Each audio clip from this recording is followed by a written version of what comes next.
Então aqui a gente tem o primeiro campo, né, que é o que aparece lá para você preencher de imediato. Responsável técnico, né? Na verdade isso aqui é gerado lá já pelo próprio CREA, quando você está logado, né? Então aqui no caso, título profissional, né, o meu como sendo engenheiro eletricista, aí depende do curso de cada um, né? Pode ser engenheiro civil, então, ou engenheiro de automação, né? Então daí o título profissional conforme a formação de vocês.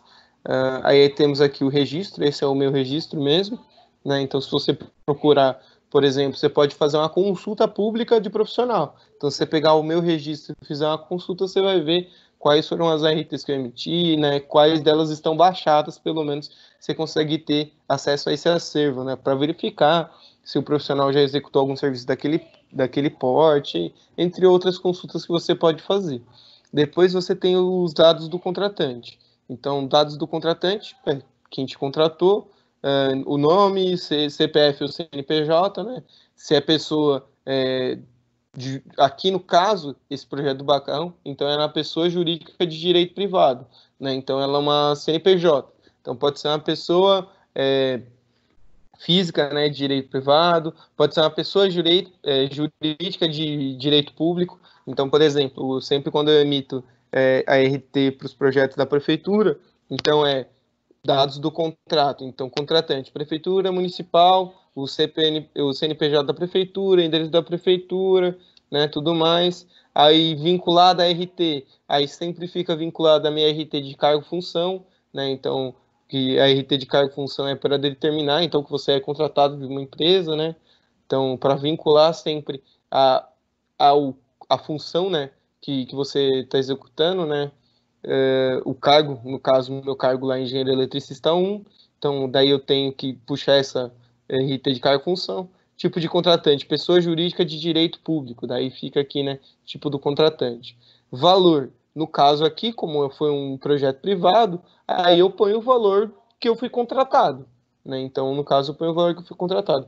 Quando é serviço público, né, quando eu estou trabalhando na prefeitura, então a gente põe um valor irrisório, porque não tem valor de projeto, né? O projeto tá sendo executado dentro da própria prefeitura, né? Pela própria secretaria, então você geralmente coloca um valor de R$ 1 ou qualquer valor que seja só para completar o campo, né? Aí tem aqui dados de outro serviço, dados da obra e serviço, né? Então, se esses dados da obra, se a obra está sendo feita no endereço do contratante, então você pode estar fazendo, por exemplo, um serviço em residência, então daí geralmente a obra e serviço vai ser o mesmo endereço do contratante. Agora, como que é pessoa jurídica?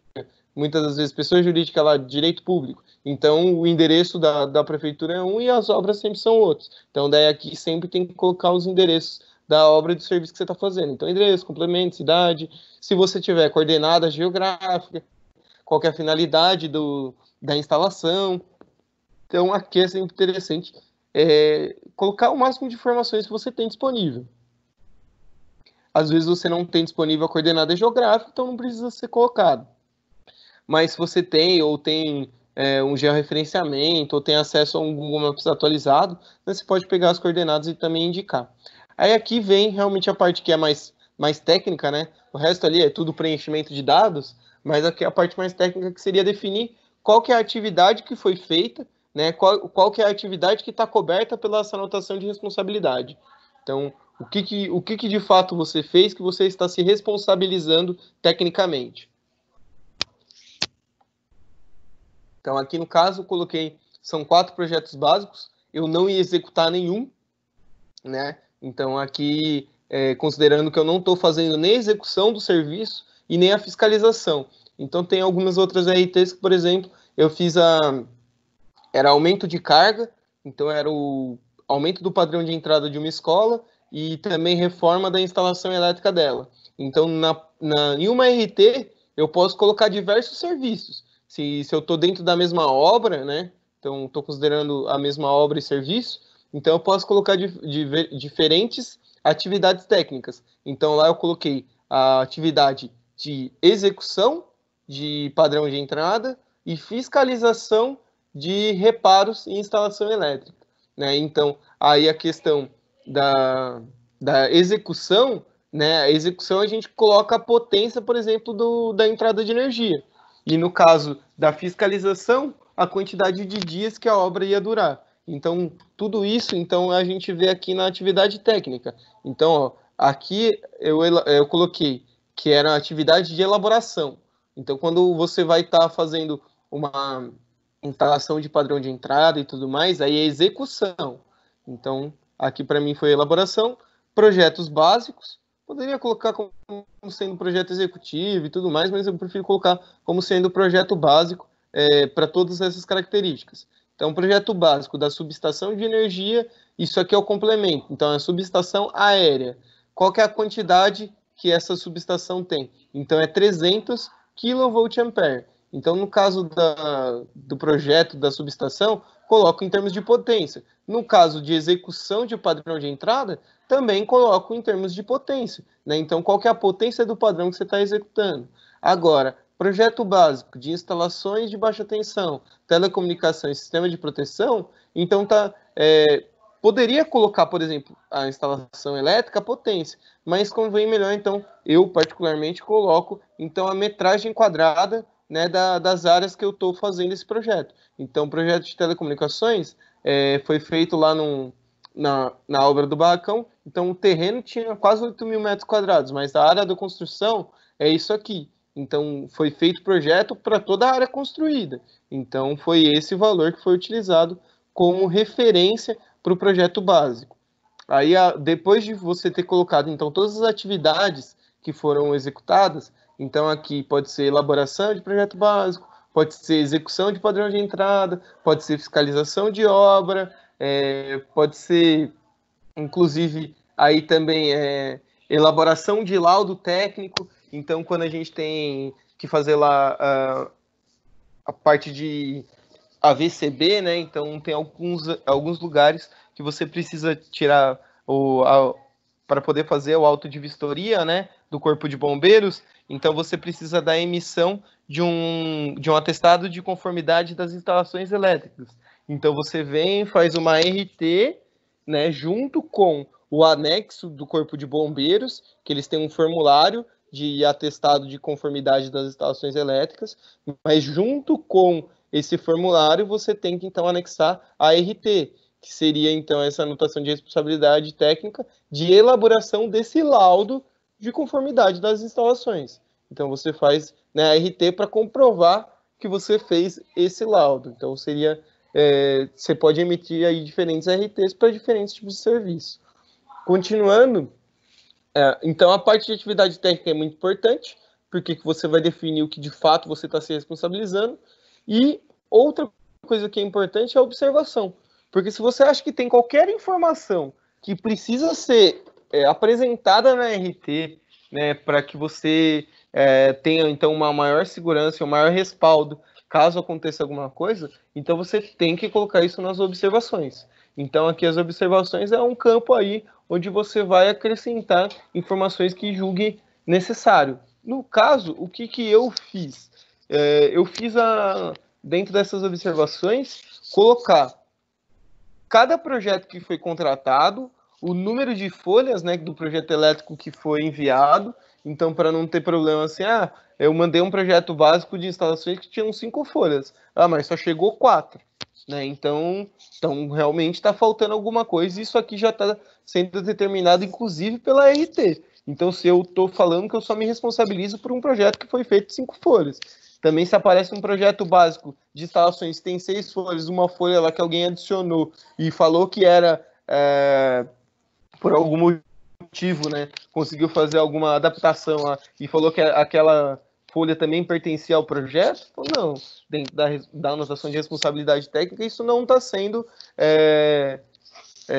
não está sendo admitido, né? Então não foi considerado isso, então estou me resguardando utilizando então essa observação. Aí aqui fala então que o projeto foi feito para o prédio administrativo, para o barracão, para casa de máquina, para garagem, portaria, estacionamento e áreas complementares. Isso aqui é mais para, vamos dizer assim, descrever tudo o que foi feito, né? Então também valorizar até um pouquinho do próprio serviço que foi executado. Porque senão você pega lá, você emite uma RT de um projeto que custou caro, aí lá tá lá, o projeto básico, tal, observações, sem observações. Então, a pessoa também pode, às vezes, entender que, vamos dizer assim, sei lá, o trabalho não justifica o valor. Bom, para evitar qualquer tipo de coisa e realmente sempre ter esse respaldo aí, essa segurança, então eu coloco essas observações aqui. Então, eu coloquei aí projeto básico, de sistema de proteção, contra descarga atmosférica, projeto de instalações elétricas, o projeto básico de lógica e monitoramento, e tudo isso encerra as observações. Aí algumas declarações, então ali eu assinei, né? Rubriquei e tudo mais, aqui está assinado. E aqui, no caso, então tem realmente a assinatura do proprietário e a assinatura também, no caso do técnico, né? Do responsável técnico. Então, basicamente, essa construção da RT, e realmente é assim, ela vai ter essa cara, né? A RT ela tem essa cara, mas ela vai comportar aí diferentes tipos de serviço dependendo do que você está executando. Então, para mim, no caso, né? Quando eu também não falei, né? Aqui na hora de colocar atividade técnica, a primeira coisa que pergunta é a área referente. Então, isso é uma coisa que eu particularmente acho um pouco da falha do sistema do online ali do CREA, porque se você, mesmo, por exemplo, nós da elétrica, aparece todas as áreas para a gente poder selecionar como atividade técnica. Então, eu poderia colocar a área civil e colocar um projeto de civil lá como sendo responsabilidade técnica minha, porque o sistema ele não tem ele não tem esse travamento, né? Então, mas, por exemplo, então o engenheiro civil, quando ele vai fazer um projeto de instalação de baixa tensão, ele coloca lá área técnica. Ele não precisa colocar construção civil, ou pode colocar construção civil e instalação, projeto básico de instalação de tensão, mas pode colocar a área técnica elétrica, elaboração, projeto básico e instalação elétrica de baixa tensão. Então, meio que assim, o sistema ele permite fazer bastante coisa, mas você tem que utilizar, então, essa RT para demonstrar exatamente o que você está se responsabilizando tecnicamente, até porque se você vai fazer a aprovação de projeto com a concessionária, né, no caso de subestação, no caso de padrão de aumento de entrada de energia e tudo mais, então às vezes a concessionária ela pode não considerar, por exemplo, a RT e pedir uma retificação, né? Então falar, não, você tem que colocar tal informação na RT ou essa informação não está correta, então você tem que retificar a RT para depois, então, que seja aprovado esse serviço. Então, aí vai ter diferentes RTs para diferentes serviços que a gente pode realizar, né? Então, só comentando, aí no caso nosso da elétrica, então a gente pega para projetos elétricos, né? No caso de instalações elétricas, se põe área técnica, elétrica, aí tem lá elaboração, execução, tudo mais, área específica lá, no caso, quando eu vou falar de instalações elétricas de baixa tensão, SPDA e tudo mais, eu sempre coloco eletrotécnica aplicada. Aqui agora, para fazer o projeto básico de lógica, então daí eu tenho que colocar sub-área telecomunicações, né? Então, aí ele permite, então, colocar, né, que é um projeto básico de telecomunicações de pontos de rede de internet. Então, daí tudo isso aí a gente tem como que ser feito, né, junto ao projeto elétrico. Então, essa é uma das etapas que a gente tem aí dentro das instalações.